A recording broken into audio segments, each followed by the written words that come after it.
Hello students, welcome to ready chemistry classes. आज के session में डिस्कस करने वाले टॉपिक है ऑप्टिकल आइसोमेरिज्म। तो ये ऑप्टिकल आइसोमेरिज्म जानने के पहले अपन ये समझना है ऑप्टिकल एक्टिविटी मतलब क्या है। What is optical activity? अगर मान लीजिए कोई भी एक ऑर्गेनिक सब्सटेंस के ऊपर प्लेन पोलराइज्ड लाइट को पास करने के बाद प्लेन पोलराइज्ड लाइट को आइदर क्लॉकवाइज डायरेक्शन में और एंटी क्लॉकवाइज डायरेक्शन में रोटेशन करे तो सच टाइप ऑफ सब्सटेंस को कहेंगे optical active substance and that property को कहते हैं ऑप्टिकल एक्टिविटी। इसलिए यहां पर डेफिनेशन दिया गया है, some substances have the ability to rotate the plane polarized light either to the clockwise direction or to the anti-clockwise direction. These substances termed as optical active substance and the property is called optical activity. So what is mean by plane polarized light? Plane polarized light बोले तो क्या है? देखिए, एक ordinary light को निकल prism के द्वारा पास करने के बाद मिला हुआ लाइट होता है प्लेन पोलराइज्ड लाइट। और ये प्लेन पोलराइज्ड लाइट की जो वाइब्रेशन ओनली वन प्लेन में होता है। मतलब एक ऑर्डिनरी लाइट को निकल प्रिज्म के द्वारा पास करने के वजह से वन प्लेन में वाइब्रेट करने वाले लाइट प्रोड्यूस होगा, that is plane polarized light है। वो प्लेन पोलराइज्ड लाइट को ऑर्गेनिक सब्सटेंस के ऊपर पास करेंगे।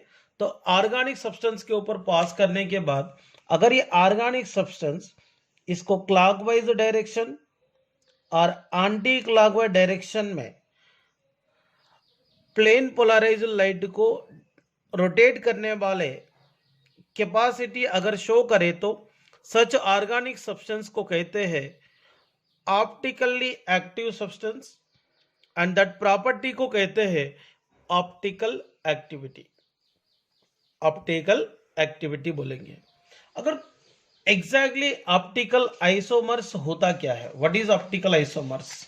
तो ऑप्टिकल आइसोमर्स बोले तो आप समझ लो, the organic compounds having same molecular formula and similar chemical and physical properties but differ in the behavior towards plane polarized light are called optical isomers, and this phenomenon is called optical isomerism.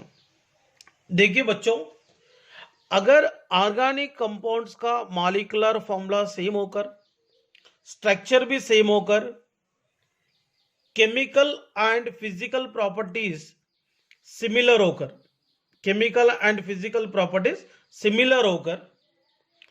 होकर plane polarized light को rotate करने वाले direction में difference अगर show करे तो such type of isomers को कहेंगे optical isomers. And optical isomers को बनाने वाले फिनोमिना को कहते हैं ऑप्टिकल आइसोमेरिज्म। ओके, अगर कोई भी optical isomer plane polarized light को अगर क्लॉकवाइज डायरेक्शन में रोटेशन करे तो इसको डेक्स्ट्रो रोटेटरी आइसोमर बोलते हैं और इसको रिप्रेजेंट करने के लिए Dr+ यूज करते हैं। और कोई भी optical isomer plane polarized light को एंटी क्लॉकवाइज डायरेक्शन में रोटेशन करे तो इसको लीवो रोटेटरी बोलेंगे और इसको इंडिकेट करने के लिए L को यूज करते हैं। और कौन सी कंपाउंड ऑप्टिकल एक्टिव कंपाउंड होकर ऑप्टिकल आइसोमेरिज्म शो करता है, फिर कौन से कंपाउंड शो नहीं करता। ये सारे चीजें समझना बहुत जरूरी है। इसके पहले आपको समझना है सबसे इंपॉर्टेंट टर्म है, that is called chiral carbon. Chiral carbon, और इसको असिमेट्रिक कार्बन भी बोलते हैं, asymmetric carbon. So what is mean by chiral carbon?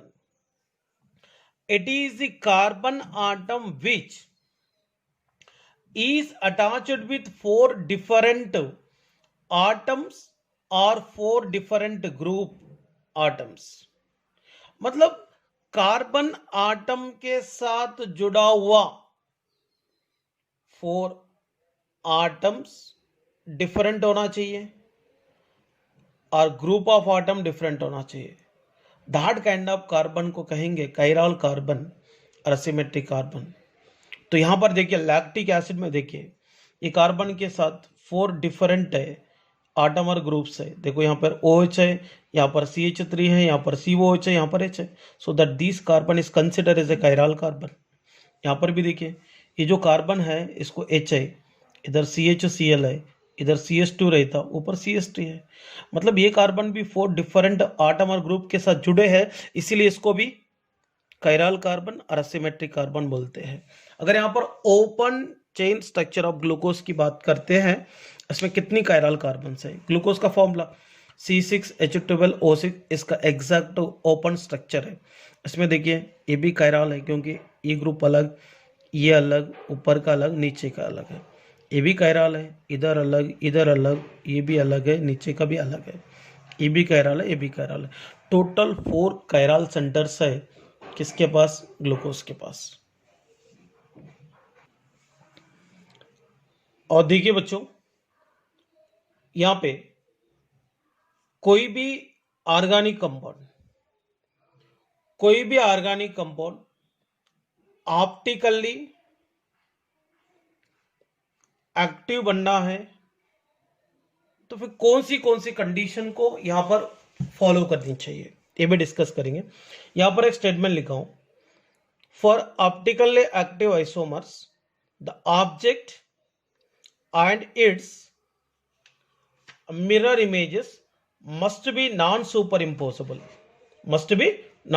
Imposable बोले हैं। मतलब ऑप्टिकली एक्टिव रहने वाले आइसोमर का mirror images non super imposable रहता बोल के एक स्टेटमेंट दिए हैं। Actually mirror images super imposable, mirror images non super imposable बोले तो क्या है, मैं आपको समझा देता हूं। देखिए बच्चों यहां पर एक जनरल एग्जांपल लेता हूं, ए का मिरर इमेजेस यही बनता ना, अरे इसको मिरर में दिखा तो यही बनता है। अगर मैंने इसके उठाकर इसके ऊपर रखूंगा तो एक के ऊपर एक कंपलसरी फिक्स हो जाता। मतलब ये दोनों एक दूसरे के साथ मिरर इमेजेस है as well as superimposable है, क्योंकि ये दोनों एक दूसरे के साथ मिरर इमेजेस भी है और इसको उठाकर मैं इसके ऊपर रखूंगा तो एक के ऊपर एक एग्जैक्टली फिक्स हो रहा है। तो mirror images are super impossible, वैसा नहीं रहता बोले, mirror images are non super impossible रहता बोला। मतलब इसका मीनिंग क्या होता है? देखिए बच्चों यहाँ पे P, इसके लिए मैंने मिरर इमेजेस लिखूंगा, ये बनता है। ये दोनों एक दूसरे के साथ मिरर इमेजेस है, मगर इसको उठाकर मैं इसके ऊपर रखूंगा तो फिक्स नहीं होता। मतलब this mirror images are non super impossible है। मतलब ऑप्टिकली एक्टिव नेचर रहने वाले आइसोमर्स के mirror images non super impossible नहीं होगा। मतलब ये सेकंड कैरेक्टरिस्टिक शो करता है। ये बात क्लियर हो गई ना? First of all cause of optical isomerism, that is a condition for optical isomerism discuss करेंगे। मतलब कोई भी organic compound optically active isomer अगर शो करना है और ऑप्टिकल आइसोमेरिज्म शो करना है तो इसके पास एटलीस्ट 1 कायरल कार्बन आटम होना चाहिए। अगर कायरल कार्बन आटम नहीं है तो वहां पर ऑप्टिकल आइसोमेरिज्म का डिस्कशन ना करे तो बेटर है, तो को होता ही नहीं। तो यहां पर देखो अगर मान लीजिए कोई भी मॉलिक्यूल इसके पास मतलब एटलीस्ट 1 कायरल कार्बन आटम रहा तो ही ऑप्टिकल आइसोमेरिज्म शो करेंगे।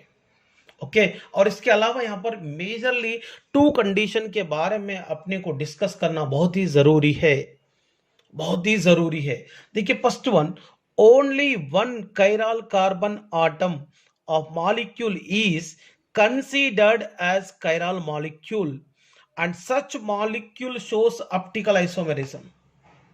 मतलब only one chiral carbon atom रहने वाले मॉलिक्यूल को कायरल मॉलिक्यूल ही कहना चाहिए, वो 100% ऑप्टिकल आइसोमेरिज्म शो करेगा। तो यहां ज्यादा रिसर्च करने की गरज नहीं है।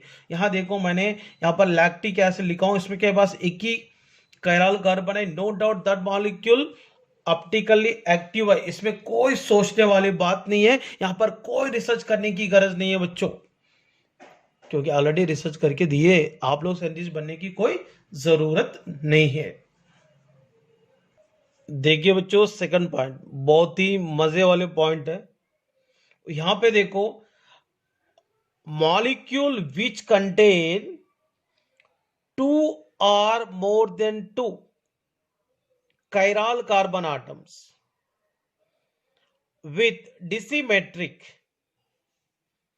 is a chiral molecule and such molecule always shows optical isomerism। तो मतलब डिसिमेट्री कहां से आ गए? डिसिमेट्री मीन्स इसके पास कोई सिमेट्री नहीं होना, that is absence of plane of symmetry और सेंटर ऑफ सिमेट्री। मतलब थोड़े मॉलिक्यूल में एक से ज्यादा कायरल कार्बन आटम होकर भी वो ऑप्टिकली इनएक्टिव होता है, क्योंकि इसके पास सिमेट्री रहने के कारण। मैं यही बोल रहा हूं, अगर 2 और more than 2 chiral carbon atoms रहा तो इसमें कोई सिमेट्री होनी नहीं चाहिए, इसका डिसिमेट्री होनी चाहिए, तभी वो मॉलिक्यूल को कहलाते हैं chiral molecule and such molecules optical isomerism show करता है। देखिए बच्चों यहां पे डिसिमेट्री बोले तो that is absence of symmetry like plane of symmetry और सेंटर ऑफ सिमेट्री। देखिए एक बात केयरफुल ऑब्जर्वेशन करो, अगर मॉलिक्यूल में आपको एक से ज्यादा कायरल कार्बन आटम रहा तो ये देखनी चाहिए इसमें सिमेट्री है या नहीं, तो इसके बगैर आप डिसाइड नहीं कर सकते हो ये ऑप्टिकल आइसोमेरिज्म शो करेगा कि नहीं करेगा, आप तय नहीं कर सकते। इसमें चेक करना होगा इसमें प्लेन ऑफ सिमेट्री है या नहीं, सेंटर ऑफ सिमेट्री है या नहीं, ये तो चेक करना पड़ता है। अदरवाइज सर ने बोला है पहला कंडीशन में मॉलिक्यूल के पास अगर एक की भी कायरल दिखा तो ऑप्टिकल आइसोमेरिज्म बोला है, तो इसलिए मैंने इसको टिक करूंगा ऑप्टिकल एक्टिव आइसोमर। ऐसा नहीं चलेगा बच्चों, मैंने जो बोला वो तो कंडीशन रहना चाहिए, और ओनली वन कायरल रहा तो कोई टेंशन नहीं है, नो डाउट आंखें बंद करके ओपन करके टिक कर लो ऑप्टिकल एक्टिव आइसोमर। पर बात यह है अगर इसमें एक से ज्यादा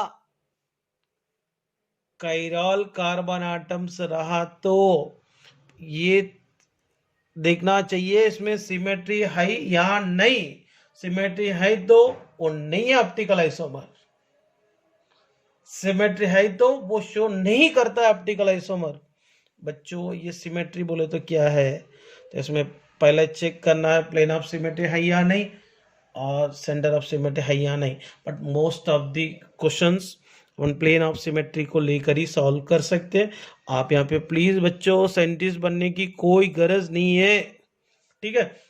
यहाँ पर देखो प्लेन ऑफ सिमेट्री, यहाँ पे तो कुछ स्टेटमेंट लेके प्लेन ऑफ सिमेट्री बोले तो मतलब it is a imaginary plane which divide the molecule into 2 identical halves।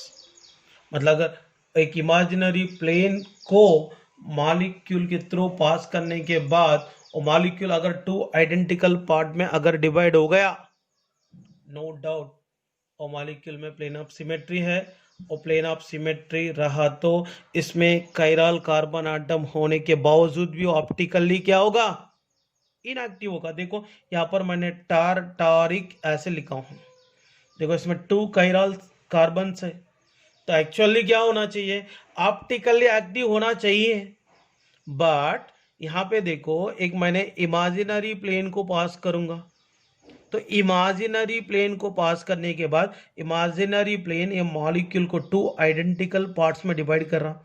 देखो यहाँ पर भी कार्बन, यहाँ पर भी कार्बन, ओ एच है, ओ एच है, एच है, एच है, सी ओ एच है, सी ओ एच है, दोनों आइडेंटिकल पार्ट में डिवाइड हो गए। इसका मतलब इसके पास प्लेन ऑफ सिमेट्री है। तो प्लेन ऑफ सिमेट्री रहने वाले हर मॉलिक्यूल क्या होता है, ऑप्टिकली इनएक्टिव होता है। क्लियर हो गए बच्चों? और एक है सेंटर ऑफ सिमेट्री। अरे सेंटर ऑफ सिमेट्री बोलो तो क्या है, देखिए मैं आपको समझा देता हूँ। यहाँ पे तो कुछ डेफिनेशन लिखे। तो a centre of symmetry is an imaginary point in the molecules such that if a line is drawn from any group of the molecule to this point and then extended to an equal distance behind the point, it meets the mirror images of the original group. देखिए बच्चों, इसका meaning है, अगर molecule की centre place में से दोनों तरफ इक्वल डिस्टेंस में लाइन को ड्रा करने के बाद आइडेंटिकल ग्रुप अगर एक दूसरे के साथ मिले तो इसमें सेंटर ऑफ सिमेट्री है। देखो यहाँ पे देखो बच्चे, पॉइंट है, मैंने इधर एक लाइन को ड्रा किया और इधर एक लाइन को ड्रा किया, तो ये लाइन दोनों आइडेंटिकल ग्रुप को मिला रहा है कि नहीं, मिला रहा है। इधर देखो, इधर मैंने जितना डिस्टेंस को लाइन को ड्रा किया था, इधर भी उतना ही डिस्टेंस ड्रा किया मैंने, यहाँ पर भी आइडेंटिकल ग्रुप मिल रहे हैं। इधर मैंने जितने डिस्टेंस को यहाँ पे ड्रा किया, उधर भी उतना ही डिस्टेंस ड्रा करूंगा तो आइडेंटिकल ग्रुप मिलेंगे। सेम इधर भी देखो आइडेंटिकल ग्रुप मिल रहे हैं, इधर भी देखो आइडेंटिकल ग्रुप मिल रहे हैं। इसका मतलब इसके पास सेंटर ऑफ सिमेट्री है। यहाँ पर कायरल कार्बन एटम होकर भी सेंटर ऑफ सिमेट्री होने के कारण ही मॉलिक्यूल ऑप्टिकली इनएक्टिव बनता है। मतलब बच्चों ये देखना है, अगर मॉलिक्यूल में एक से ज्यादा कायरल कार्बन आटम दिखा तो आप डायरेक्टली तय नहीं करना ये ऑप्टिकल एक्टिव है या नहीं।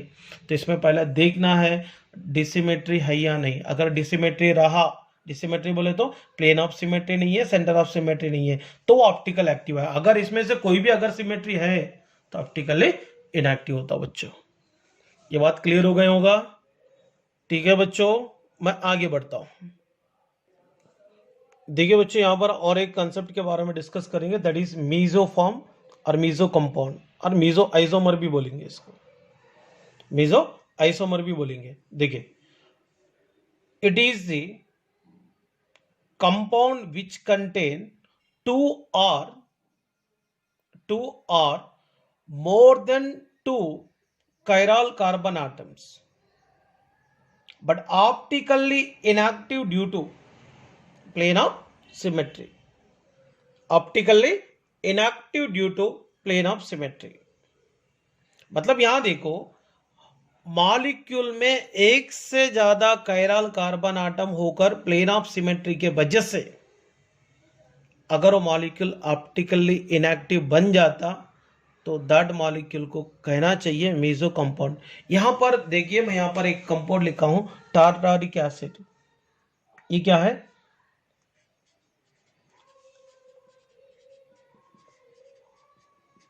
टार्टारिक एसिड है। ये क्या है? टार्टारिक एसिड है। इसका नाम 2,3 डाइक्लोरोब्यूटेन। तो देखते हैं, और इसमें देखो एक इमेजिनरी प्लेन को, इसमें 2 कायरल कार्बन्स है, तो पहला अपन देखना है कायरल है या नहीं। तो पहले देखो यहाँ 2 कायरल कार्बन्स है। अगर ये मॉलिक्यूल की सेंटर प्लेस में से एक इमेजिनरी प्लेन को पास करूंगा तो इमेजिनरी प्लेन को पास करने के बाद ये मॉलिक्यूल 2 आइडेंटिकल पार्ट में डिवाइड हो रहा। तो इसका मतलब इसके पास कौन सा सिमेट्री है? प्लेन ऑफ क्या? Plane of symmetry. और ये भी देखो, इसमें भी एक से ज्यादा कायरल है, फिर भी इसके पास भी कौन सी सिमेट्री है? प्लेन ऑफ सिमेट्री है। तो इसीलिए दोनों मॉलिक्यूल ऑप्टिकली क्या हो गए? इनएक्टिव हो गए, ऑप्टिकली इनएक्टिव हो गए। देखो, इसमें भी एक से ज्यादा कायरल है, फिर भी प्लेन ऑफ सिमेट्री के कारण वो ऑप्टिकली इनएक्टिव हो गए। इसमें भी एक से ज्यादा कायरल कार्बन है, फिर भी प्लेन ऑफ सिमेट्री की वजह से ऑप्टिकल इनएक्टिव हो गए, सो दैट ये दोनों कंपाउंड को मीसो कंपाउंड बोलेंगे। देखिए बच्चों, यहां पर एम्स में 2006 में यहां पर एक क्वेश्चन आए हैं, among the following which one can have a mesoform. देखिए बच्चों, अभी ये देखो, मेसोफॉर्म अगर बनना है तो एक से ज्यादा कायरल होकर मॉलिक्यूल 2 आइडेंटिकल पार्ट में डिवाइड होना चाहिए। ये तो हो ही नहीं सकता आइडेंटिकल पार्ट में डिवाइड, होता क्या, CH OH रहा था, CHCl होगा ही नहीं, बट ये हो सकता, देखो ना यार, ये भी कायरल कार्बन है, ये भी कायरल कार्बन है, CH3CHOH, CH3CHOH, ये 2 आइडेंटिकल पार्ट में डिवाइड होता है। इसका मतलब इसमें 2 कायरल कार्बन होकर भी कि प्लेन ऑफ सिमेट्री की वजह से 2 आइडेंटिकल पार्ट में डिवाइड होने का चांस यहां पर है, इसीलिए इसको अपन क्या बोलते हैं, मेसोफॉर्म बोलते हैं और मेसो आइसोमर बोलते हैं। तो एम्स का 2006 की क्वेश्चन है, कितने सिंपल है बच्चों, ये आपको कंसेप्ट क्लियर होना चाहिए। कंसेप्ट अगर क्लियर है तो आप क्वेश्चन इजीली सॉल्व कर सकते हैं। देखिए बच्चों, enantiomers one of the most important topic है। एनान्शोमर्स का मतलब क्या है, ऑप्टिकली एक्टिव आइसोमर्स की mirror images non super imposable रहा तो सच ऑप्टिकल एक्टिव आइसोमर्स को कहेंगे एनान्शोमर्स। अगर मान लीजिए यहां पर एनान्शोमर्स अगर बनना है, वो मॉलिक्यूल ऑप्टिकली एक्टिव मॉलिक्यूल होना चाहिए। ऑप्टिकली एक्टिव मॉलिक्यूल को कायरल मॉलिक्यूल बोलते हैं। क्या बोलते हैं, कायरल मॉलिक्यूल बोलते हैं। मैं वही बोलना चाह रहा हूं, एनान्शोमर्स का मतलब है ऑप्टिकली एक्टिव मॉलिक्यूल्स और optically active isomers which are non super imposable mirror images है। देखिए बच्चों, यहां पर मैंने एक कंपाउंड लिखा हूं, ये पहले ऑप्टिकली एक्टिव है या नहीं देखते हैं, तो इसमें एक ही कायरल है। सो 1 कायरल रहने वाले हर मॉलिक्यूल क्या होता है, ऑप्टिकली एक्टिव मॉलिक्यूल होता है। तो ये ऑप्टिकली एक्टिव मॉलिक्यूल का मिरर इमेजेस लिखा हूं। देखो, इसका मिरर इमेजेस यही बनेगा। अगर मैंने इसको उठाकर इसके ऊपर रखूंगा तो फिक्स होता क्या, नहीं होता, क्योंकि इधर OH है, इधर H है। मतलब ये दोनों एक दूसरे के साथ मिरर इमेजेस है और नॉन सुपर इम्पोसिबल है। मतलब ये ऑप्टिकली एक्टिव नेचर रहने वाले 2 आइसोमर एक दूसरे के साथ मिरर इमेजेस भी है, नॉन सुपर इम्पोसिबल है, इसीलिए इसको क्या बोलेंगे, एनान्शोमर्स बोलेंगे। क्लियर हो गए बच्चों, enantiomers. Next one, diastereomers. Stereoisomers that are not mirror images of each other are called diastereomers. मतलब देखिए बच्चों, stereoisomers which are not mirror images to each other is called the diastereomers. यहाँ पे देखो, मैं आपको बताना चाहता हूँ, ये सिस आइसोमर है, ट्रांस आइसोमर है, दोनों एक दूसरे के साथ ज्यामेट्रिकल आइसोमर्स है। ये ज्यामेट्रिकल आइसोमर में ये पहला जो स्ट्रक्चर है सिस है, सेकंड जो स्ट्रक्चर है वो ट्रांस है। ये दोनों एक दूसरे के साथ मिरर इमेजेस बन ही नहीं सकता। These stereo isomers are not mirror images to each other. क्यों, इधर CH3H सेम दिख रहा है, मगर इधर दिखता क्या, नहीं दिखता ना, ये कुछ अलग हो गया मॉलिक्यूल, ये सिस फॉर्म हो गए, ट्रांसफॉर्म हो गए। मतलब these are not a mirror images, these are not a mirror images. That is the reason ये दोनों एक दूसरे के साथ क्या होता है, डायस्टीरियोमर्स होता है। देखिए बच्चों, ये भी देखो, दोनों आइसोमर्स है एक दूसरे के साथ, ये दोनों एक दूसरे के साथ आइसोमर्स है, ये स्टीरियो आइसोमर्स है। ये स्टीरियो आइसोमर एक दूसरे के साथ मिरर इमेजेस बन ही नहीं सकता। इधर OH है, इधर OH है, इधर OH रहा तो इधर H है, मतलब ये दोनों एक दूसरे के साथ मिरर इमेजेस नहीं है। अगर मतलब the stereo isomers which are not mirror images to each other is called the diastereomers. Okay, clear है बच्चों। देखिए बच्चों, बहुत ही इंटरेस्टिंग क्वेश्चन है। Find which of the following pairs are enantiomers and diastereomers. मतलब ये चार स्ट्रक्चर दिए हैं, इसमें एनांशियोमर क्या है, डायस्टीरियोमर क्या है, सब ऑप्टिकल एक्टिव ही है, नो डाउट। 1 2 कैरल है, ये भी कैरल कार्बन है, ये भी कैरल कार्बन है, इसमें प्लेन ऑफ सिमेट्री है ही नहीं, मतलब ऑप्टिकल एक्टिव है। देखिए, बट यह स्ट्रक्चर 1 स्ट्रक्चर 2 को देखेंगे। फर्स्ट ऑफ ऑल मैंने एक तरफ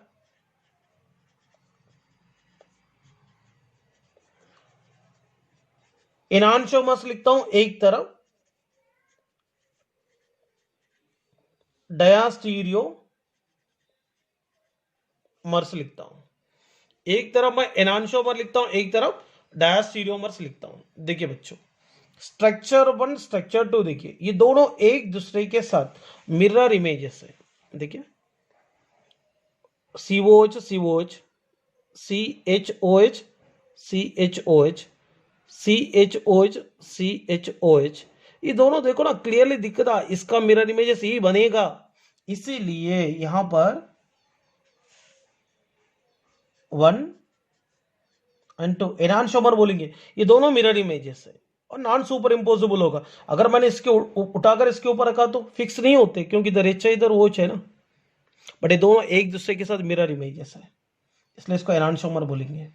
और थर्ड एंड फोर्थ देखो यार, देखो OH है OH है, H है और H है, देखो ये दोनों एग्जैक्टली इसका मिरर इमेजेस ही बनता है, बनेगा कि नहीं, इसीलिए यहां पर थर्ड एंड फोर्थ को भी क्या बोलते हैं, एनांशियोमर्स बोलते हैं। Next one, diastereomers. फर्स्ट और थर्ड को कंपैरिजन करो, ये दोनों मिरर इमेजेस बन ही नहीं सकता, इधर OH है इधर H है, इधर OH है इधर OH है, ये तो बन ही नहीं सकता। देख, फर्स्ट एंड थर्ड को आजू बाजू में रखो, ऐसा नहीं होता मिरर इमेजेस। और फर्स्ट एंड फोर्थ को भी रखो, नहीं होता, क्योंकि इधर OH रहा तो इधर H है, नहीं होता, मिरर इमेजेस नहीं हुआ तो क्या बोलेंगे, डायस्टीरियोमर्स बोलेंगे। और तीसरा, सेकंड को और थर्ड को कंपेयर करो, ये दोनों भी मिरर इमेजेस होगा क्या, नहीं होगा, इधर H दिखा तो इधर OH दिख रहा, नहीं होगा। चौथा, सेकंड एंड फोर्थ कंपेयर करो, इधर H है इधर OH है, नहीं होता। देखिए बच्चों, यहां पर find which of the following pairs और एनांशियोमर्स एंड डायस्टीरियोमर्स, ये क्वेश्चन था। यहां पे फर्स्ट एंड सेकंड देखो, दोनों एक दूसरे के साथ exactly mirror images to each other, so that they are included in the enantiomers. और यहाँ पे थर्ड एंड फोर्थ को देखो, ये भी दोनों एक दूसरे के साथ मिरर इमेजेस बनेगा, that is the reason they are included in the enantiomers. First and third दोनों आजू बाजू में रख के देखो, नहीं होता। First and fourth, second and third, second and fourth, they are not mirror images of each other, so that they are considered as a diastereomers।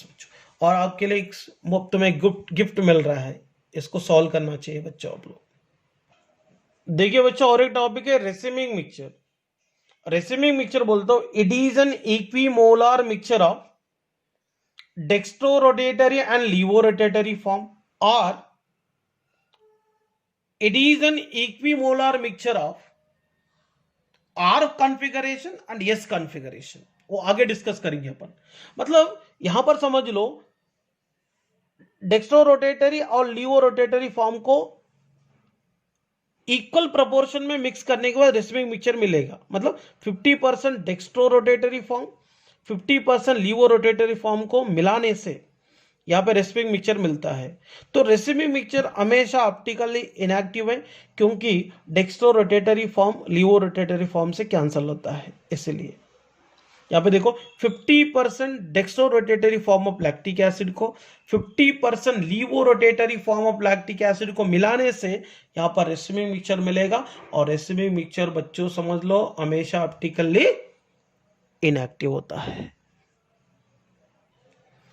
देखिए बच्चों, calculation of optical isomers and optical isomers. देखिए बच्चों, when the molecule cannot be divided into two equal halves, that is the molecule has no symmetry. अगर जिस molecule को two identical part में divide नहीं कर सकते वो सच मॉलिक्यूल का ऑप्टिकल आइसोमर्स कितने हैं, डी एंड एल फॉर्म कितने हैं, मेसोफॉर्म कितने हैं, फाइंड करने के लिए formulas. The number of D and L form को रिप्रेजेंट करने के लिए स्मॉल ए से रिप्रेजेंट करते हैं, मेसोफॉर्म को रिप्रेजेंट करने के लिए एम से रिप्रेजेंट करते हैं बच्चों। और number of chiral carbon atom कितने हैं,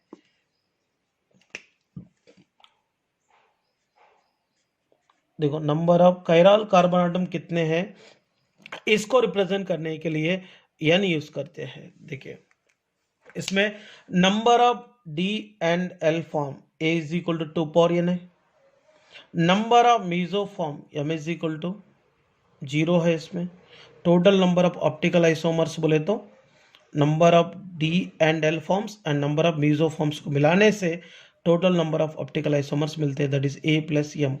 तो यहाँ पे ए प्लस एम दोनों की मिलाना है। देखिए यहाँ पर एक कंपाउंड देखो, इसको तो आइडेंटिकल पार्ट में डिवाइड ही नहीं कर सकते, एक ही कायरल है। तो यहाँ पे chiral centre n is equal to 1 है, तो इसको यही फॉर्मूला यूज करना है।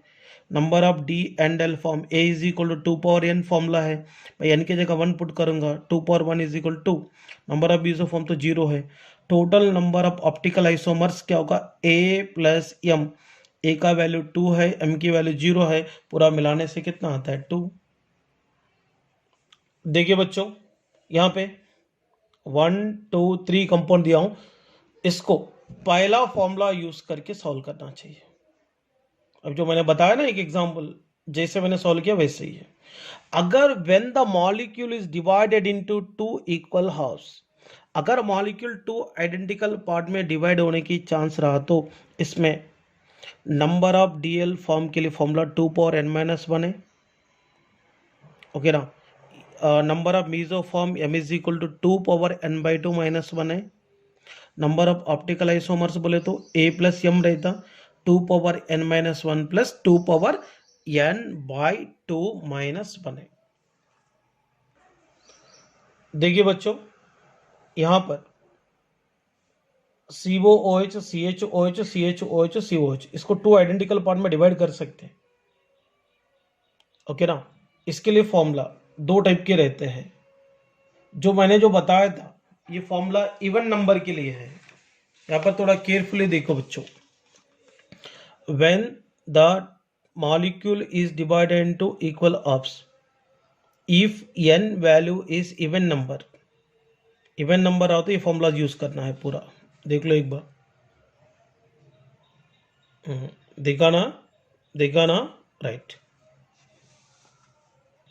अभी ये देखो यहाँ पे even number of chiral centres है, n इज इक्वल टू 2, तो number of D L form A is equal to 2 power n minus 1 है, मैं n की जगह 2 पुट करूंगा, 2 power 2 minus 1 is equal to 2 power 1, that is a is equal to 2 आ गएगा। Number of mesoform m is equal to formula 2 power n by 2 minus 1 है, तो n की वैल्यू 2 है, 2 पावर 2 बाई 2 माइनस 1, 2 बाई 2 बोलो तो क्या आएगा 1, 2 power 1 minus 1 is equal to 2 power 0, something power 0 बोले तो 1 होता है। तो number of optical isomers a plus m, a की वैल्यू 2 है, m की वैल्यू 1 है, ऐड करेंगे तो 3 आता है। ये भी सेम कंसेप्ट है, इसको भी यूज करना चाहिए। और इसको कैसे सॉल्व करना चाहिए देखिए बच्चों,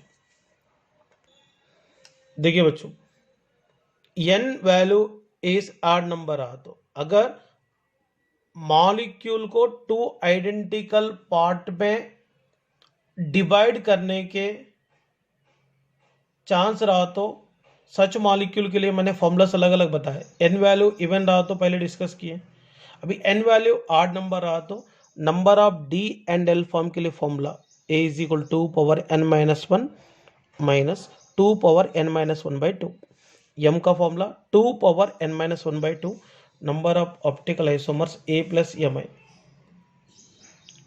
that is 2 power n minus 1 आता है, a प्लस m को अगर ऐड करने के वजह से। a बोले तो number of D and L form है, m बोले तो नंबर ऑफ मेसो फॉर्म्स है, ये नंबर ऑफ ऑप्टिकल आइसोमर्स है।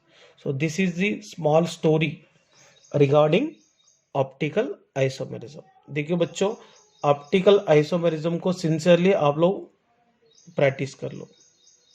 ओके ना।